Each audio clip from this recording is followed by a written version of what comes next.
చూస్తున్నాం. సీతారామపురంలో ఓటుకు note పంచుతున్నారంటూ complaints రావడంతో ప్రస్తుతానికి అక్కడ ఎన్నికలు వాయిదా పడ్డాయి.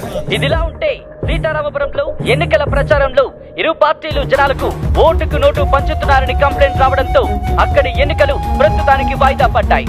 నిజ నిజాలు తెలుసుకోవాలని ఎన్నికల కమిషన్ అధికారి సంబంధిత జిల్లా కలెక్టర్ కు ఆదేశాలు జారీ చేశారు. గత 15 ఏళ్లుగా మనమే కదా గెలుస్తున్నాం. మనకన్నా డబ్బులు పంచి పెడుతున్నామని ఎవడో కంప్లైంట్ ఇచ్చాడనా, అందుకోసం ఎన్నికలు ఆపేశారనా, టీవీలో చూపిస్తున్నారనా. అరే అసలు నువ్వేం చేసావు నీకు తెలుస్తుందా? ఊర్లో జనాల మీద కంప్లైంట్ ఇవ్వడం ఏంట్రా? అయినా ఓట్ల కోసం డబ్బులు తీసుకోవడం ఇదేమన్నా కొత్త విషయమా? మన ఊర్లో మాత్రమే జరుగుతుంది అనుకుంటున్నావా? దేశం మొత్తం ఇలానేరా జరుగుతుంది. మారాలరా, అందుకనే ఇలా చేశాను. ఏంటి? ఈ మార్పు దేశం మొత్తం రావాలి, దానికి మన ఊరే తొలి అడుగవ్వాలి. ఏం మాట్లాడుతున్నావురా? అవును, ఏ మార్పైనా ఒక్క అడుగుతోనే మొదలవుతుంది. నేను వేసే ఈ అడిగే అది. అది కాదురా. ఓకేరా, బాయ్.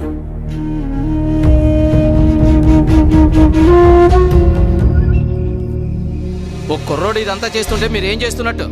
పైన మీ నాయకుల్ని సర్దుబాటు చేయడానికి నా తల ప్రాణం తోక్కొచ్చింది. ఆ కంప్లైంట్ గురించి మీ నాయకులు చూసుకుంటారు కానీ ఆ కుర్రోడు గురించి ఎక్కువ ఆలోచించకండి. అదేంటి అలా అంటారు? అవును, ఇప్పుడు ఇది మన ఊరి సమస్య మాత్రమే కాదు, రాష్ట్రం అంతా పెద్ద వార్త అయిపోయింది. అందరూ ఇప్పుడు మన ఊరి వైపే చూస్తున్నారు. అందుకే ఇప్పుడు ఆడిని ఏం చేయకూడదు. ఒకవేళ ఏమన్నా చేసామనుకో కొంప కొల్లేరైపోద్ది. ఇన్నేళ్లుగా మనం ఒకరిపై ఒకరు పోటీ పడేది మన రాజకీయ లాభాల కోసమే. అలాంటిది ఇప్పుడు మన ఉనికే సమస్య వచ్చినప్పుడు మనం ఇంకా చాలా జాగ్రత్తగా ఉండాలి. కొంతకాలం సైలెంట్గా ఉందాం. ఎలాగా 10-15 రోజుల్లో ఎలక్షన్ నోటిఫికేషన్ వస్తుంది. ఆ తర్వాత చూద్దాం వాడి సంగతి. కానీ సమస్యల్లో ఒకటే, ఇప్పటికే ఎన్నికల్లో మనం చాలా డబ్బులు ఖర్చు పెట్టేశాం. తిరిగి అడిగితే జనాలు ఎగిరితంతారు.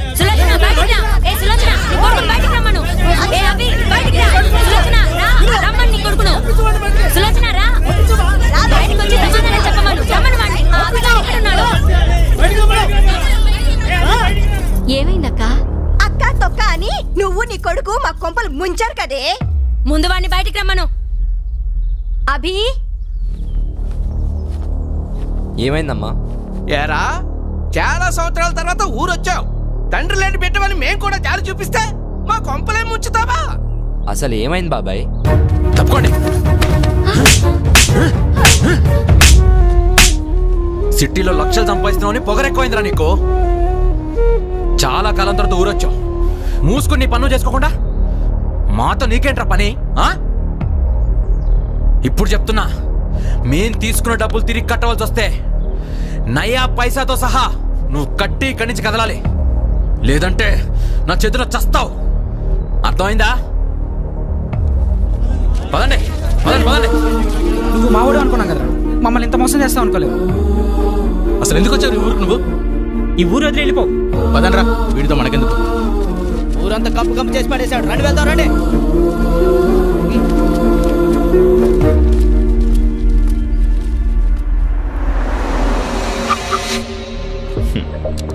హలో, నువ్వు ఈ సిస్టమ్ను మార్చలేవు. ఈ సిస్టమ్ ఇలాగే పనిచేస్తుంది. నువ్వు ఇంకా ఎక్కువ ఆలోచించావనుకో ఈ ఊరి జనమే నిన్ను తరిమేస్తారు. జాగ్రత్త. పోనేరా. పోనే. పిచ్చి పట్టిందా నీకు? ఇవన్నీ నీకెందుకురా? పోరా, వెళ్ళిపోయి ఉద్యోగం చేసుకో. నీ బతికేతో నువ్వు చూసుకో, నీ బాగేంటో నువ్వు చూసుకో. పోరా, వెళ్ళిపోరా. నీ భవిష్యత్తు కోసం నువ్వు వెళ్ళిపోరా.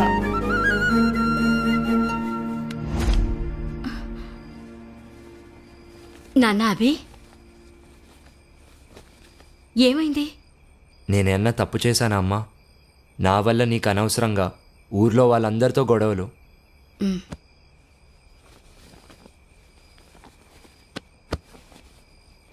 నువ్వు చేసేది మంచో చెడో నీ తల్లినైనా నాకే అర్థం కావడం లేదు.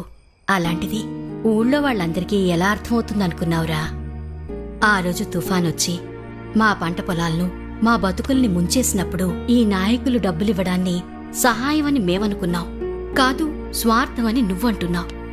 ఆ రెండింటికీ తేడా తెలిసేంత జ్ఞానం మాకు లేదురా. ఎవరైనా చెప్తే తెలుసుకునేవాళ్లమేమో, కానీ అలాంటి తెలివైన వాళ్ళు బాగా చదివి తమ జీవితం కోసం, సంపాదన కోసం దేశ దేశాలు దాటుతున్నారు. ఇక మా బతుకులు ఇలానే ఉంటాయి కదరా. ఎక్కువ మాట్లాడానేమో, క్షమించు నాన్నా.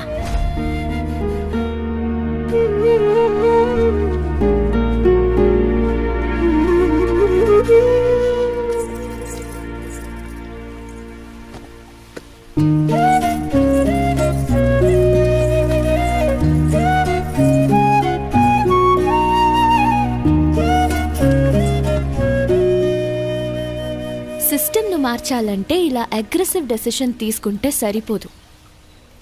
దాన్ని తీవ్రత ఎలా ఉంటుందో చూసావుగా.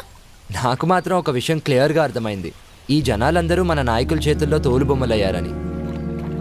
కానీ వాళ్ళకే ఆ విషయం అర్థం కావడం లేదు. అదే కాస్త బాధగా ఉంది. ఇంత జరిగాక కూడా వాళ్ళని సపోర్ట్ చేస్తున్నావా? నీకు ఒక చెప్తాదా? అనగనగా ఒక రాజు. ఆ రాజు ప్రజల్ని తనకి నచ్చినట్టుగా పరిపాలించేవాడు.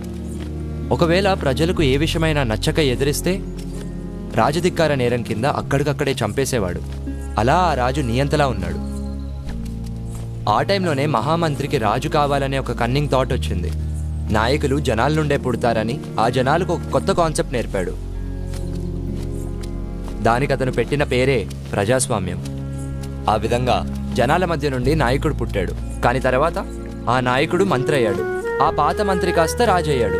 రాజ్యాధికారం చలాయిస్తున్నాడు. అంటే పాత రాజు పోయి పాత మంత్రి కాస్త కొత్త రాజుగా అవతారం ఎత్తాడు. ప్రజాస్వామ్యం కాన్సెప్ట్ బాగా వర్కౌట్ అయింది కదా ఆ మంత్రికి. ఫైనల్గా కథలో ట్విస్ట్ ఏంటంటే భలే గమ్మత్తుగా ప్రజలకు చివరకు రాజే మిగిలాడు. కానీ ఇది ప్రజాస్వామ్య దేశం కదా, అందుకే ప్రజల్ని రాజనిర్దేశకుల్ని చేశారు. రాజ్యాధికారం లాగేసుకున్నారు. ప్రశ్నించే హక్కునిచ్చారు, కానీ ఆ అవకాశాన్ని లాగేసుకున్నారు. ఆ తర్వాత ఈ ప్రజల్ని చైతన్యవంతుల్ని చేద్దామని ఎంతో మంది ప్రయత్నించారు.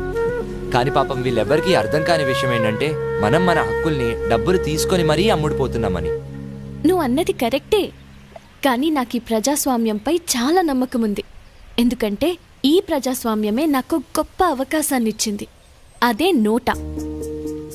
ఫర్ యువర్ కైండ్ ఇన్ఫర్మేషన్, ఆ ఆప్షన్ నీకు కూడా ఉంది. మార్పు కోరుకునే మనలాంటి వాళ్ళు ఈ వెపన్ యూజ్ చేసుకుంటే సరిపోతుంది. అంతేకాని ఇలా సిస్టమ్ని మార్చేస్తా అంటే ఇలానే ఉంటుంది. నీలాంటి చాలా మంది మెచ్యూర్డ్గా ఆలోచిస్తున్నాం అనుకొని మీ ఆలోచనను నోటా వరకే రెస్ట్రిక్ట్ చేసుకుంటున్నారు. కానీ నేను దానికి మించి ఆలోచిస్తున్నాను. అయినా నేను ఈ సిస్టమ్ మారుస్తా అనడం లేదే. మార్పు మన ప్రజల్లో రావాలని కోరుకుంటున్నాను. సిస్టమ్ని మార్చాలని కోరుకో. లాలో నీకేదైనా ఆప్షన్ దొరకచ్చు, కానీ మనుషుల్ని మార్చాలనుకోకు. అది ఎప్పటికీ జరగని పని. సారీ అభి, నీకు అట్లీస్ట్